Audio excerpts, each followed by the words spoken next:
Hello everyone. Today I'm bringing you along for another new day in Tusan's story. I want to invite you into her simple, gentle world, where quiet mornings unfold, where the wind whispers through the gourd trellis, where the chickens cluck in the yard, and where everyday emotions feel soft and warm. Each day, Tusan has little meaningful moments to share, sometimes tending to her garden, sometimes selling vegetables at the market, and sometimes pausing to reflect on life with a quiet heart. So today, let's follow Tusan once again and see what new, simple, and lovely things await in her everyday life. Trang's older brother asked Tu to meet and talk. The atmosphere between them was tense at first, but Trang's brother remained composed.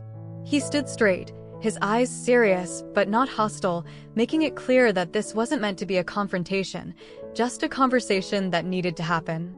He calmly explained that his sister's wedding was approaching, and as her brother, he couldn't feel at ease while the past between Trang and Tu still held unresolved complications. He spoke clearly, each word drawing a boundary that needed to be respected.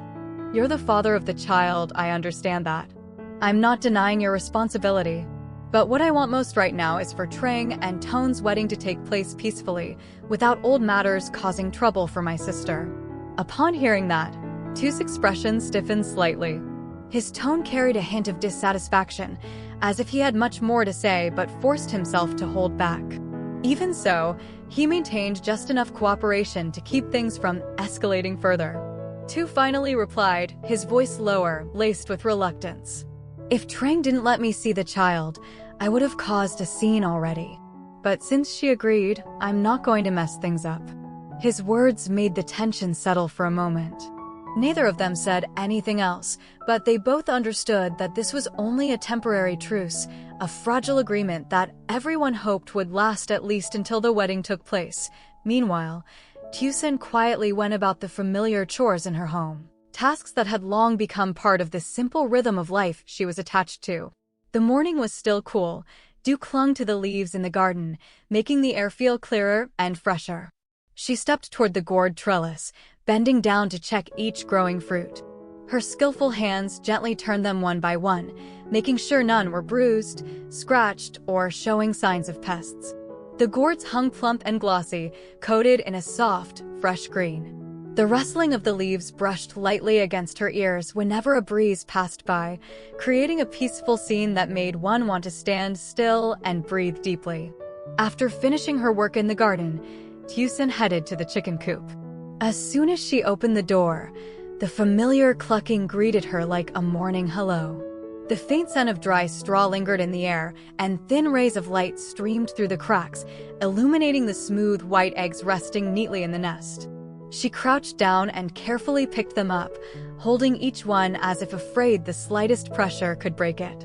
Every egg was placed gently into the basket, her movements filled with a quiet respect for the labor behind them. When the chores in the coop were done, she returned to the porch to prepare everything for the market.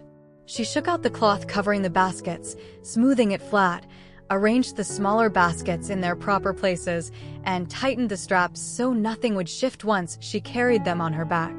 Simple tasks, repeated day after day, yet in Tusan's hands, they carried a rare sense of care and patience. Every movement she made was soft and deliberate, as if she were not only tidying the vegetable baskets, but also quietly organizing her own thoughts. The atmosphere around her little home was so peaceful one could clearly hear the wind slipping through the thatched roof, the birds chirping on the gourd trellis, and even the sound of her footsteps on the dry earth. A slow, serene rhythm of life, completely opposite to the tension and turmoil rising in Trang's family story far away. Two worlds existed side by side, one noisy with human troubles, the other as calm as a morning breath. She stopped by a small roadside plant shop. From the outside, it was already a lush sea of green, rows of potted plants neatly arranged, fresh and vibrant, as if they had just been watered that morning. The moment she stepped in, the faint scent of moist soil mixed with the fragrance of young leaves drifted toward her.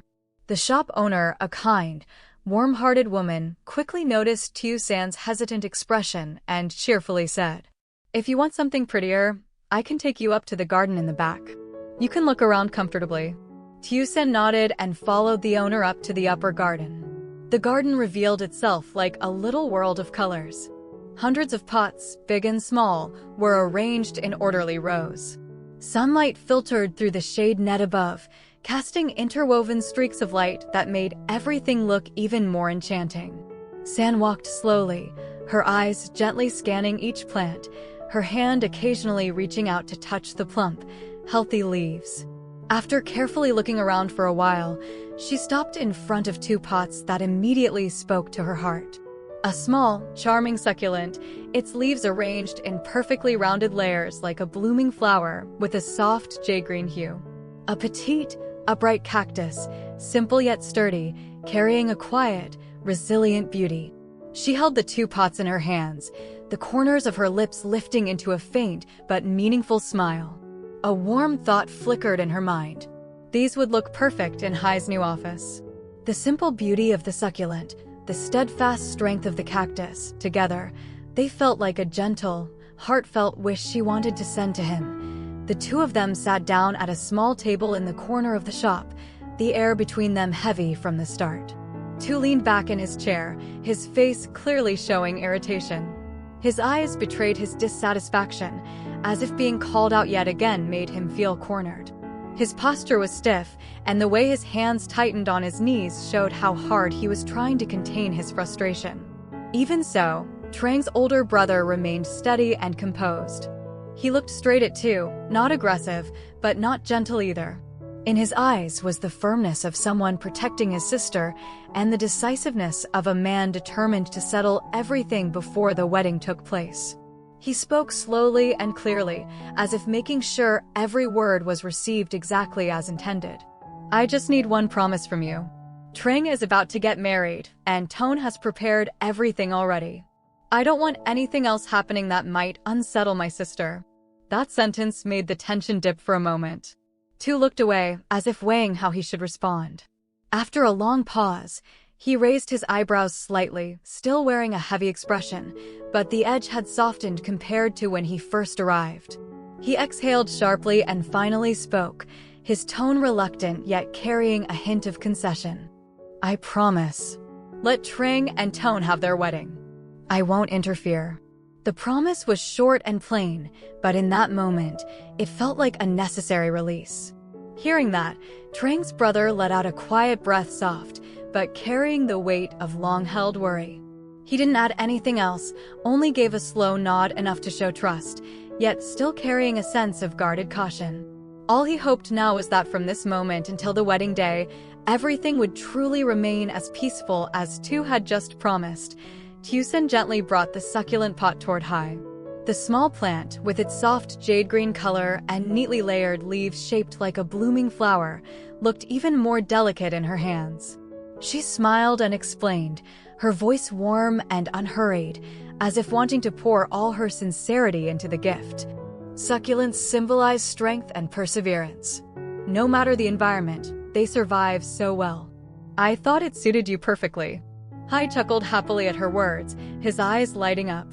He received the succulent with both hands, holding it with the kind of care reserved for something truly meaningful. Thank you. It's beautiful. It'll look great in my new office, he said, his tone filled with genuine appreciation. Not wanting her to wait, he eagerly led her to see his new workspace. As the door opened, a spacious and bright room appeared before them. Natural light streamed in through the large window, making the entire space feel airy and full of energy. The two began rearranging the room together. He moved the desk and chairs while Tusan adjusted the smaller items to make everything neater. As each object found its new place, the room gradually took on life and warmth, no longer feeling cold and empty like it did at first. The fresh, bright atmosphere delighted Tusan. She walked around the room, her eyes curving gently as she noticed how every corner now looked tidier and livelier thanks to their shared effort. To complete the room, she placed a small flower vase, one she had carefully chosen earlier, neatly on his desk. The soft colors of the petals instantly made the space feel warmer and more inviting. Hai looked at the desk, then turned to her with a gentle smile. Thanks to you, this finally feels like a real office.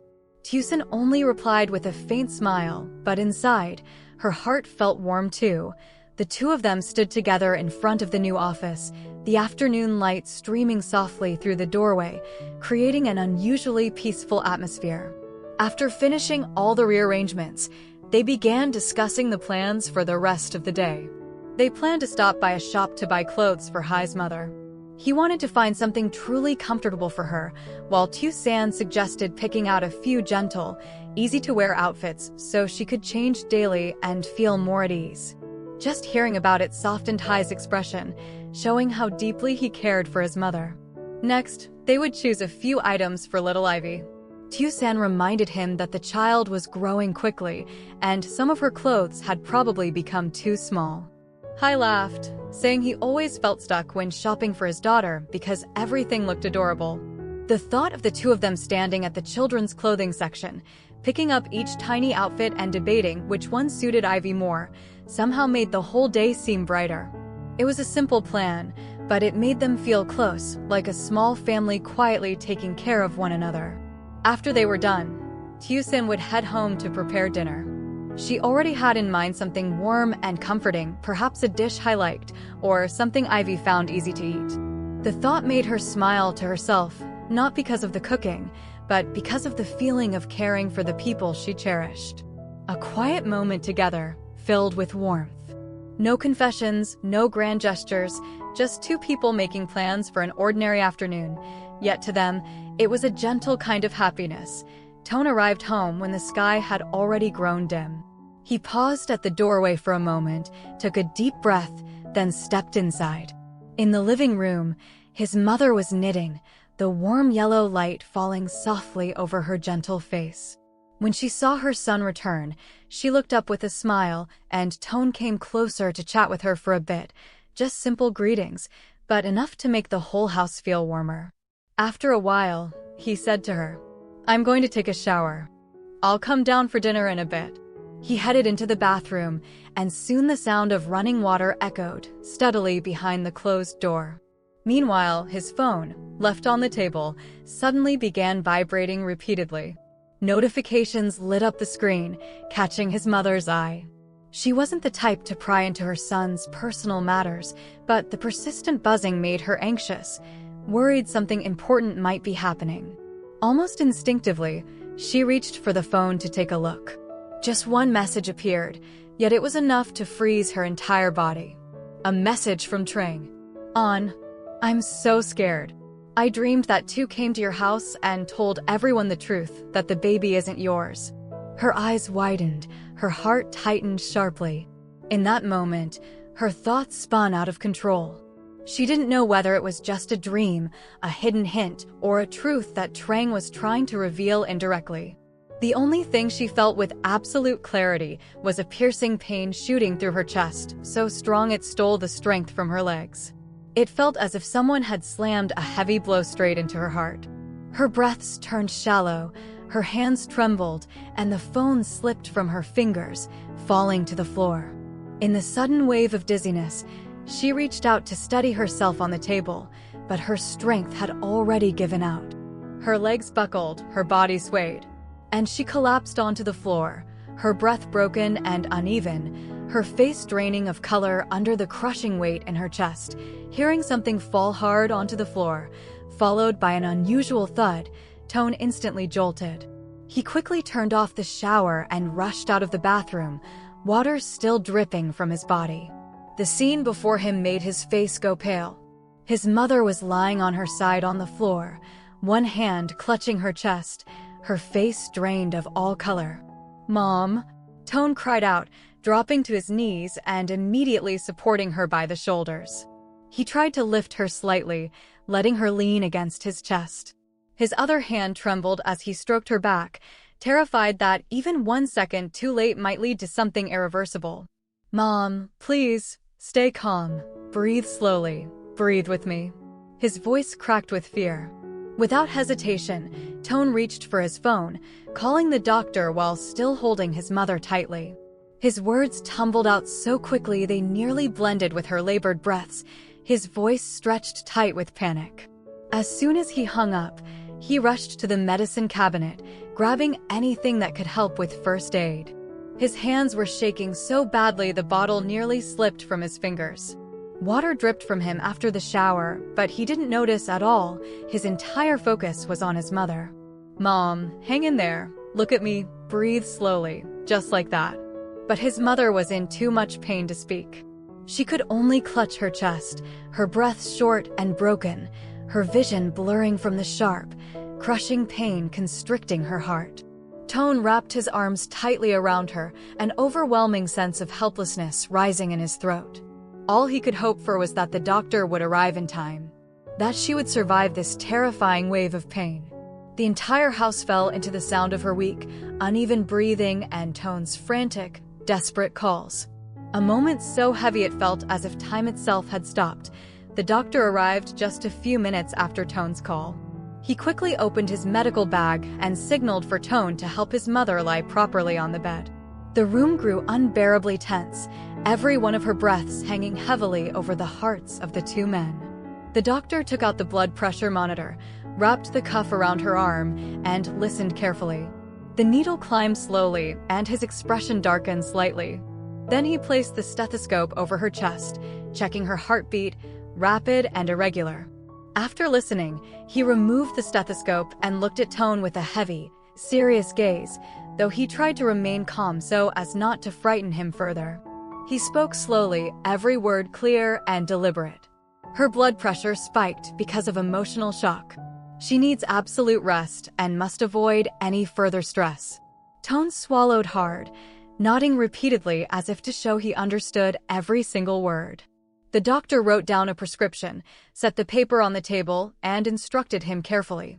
Give her the medicine exactly as directed. Most importantly, keep her calm.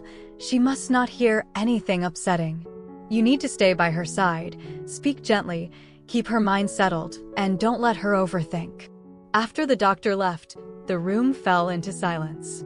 The sound of the door closing felt like an added weight pressing on Tone's chest.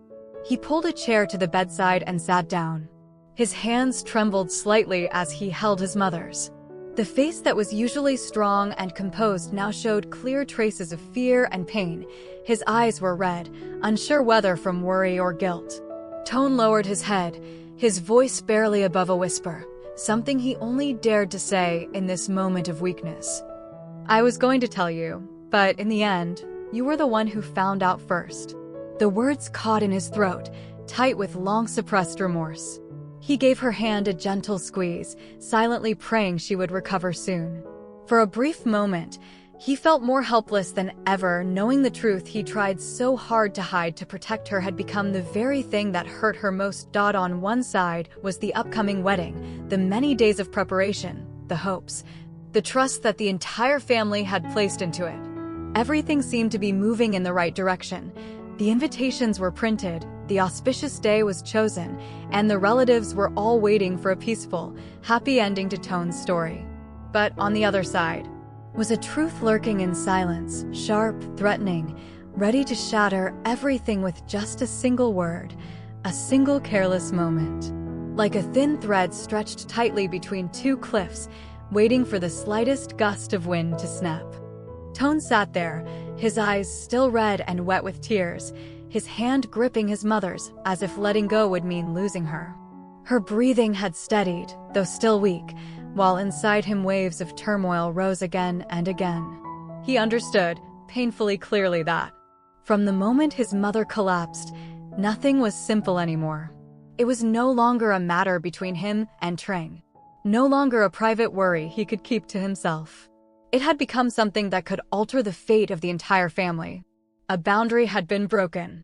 A door had opened, one that led into days of uncertainty and danger ahead. And Tone knew there was no turning back. Xin chào tất cả mọi người.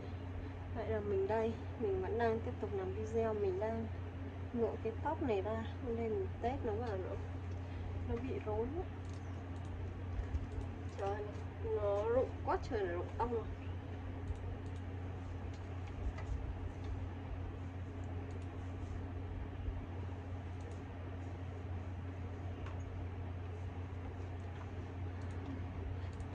Cảm ơn mọi người vì đã luôn theo dõi và ủng hộ cho video của mình nha. Bây giờ thì mình vẫn đang trong quá trình làm video.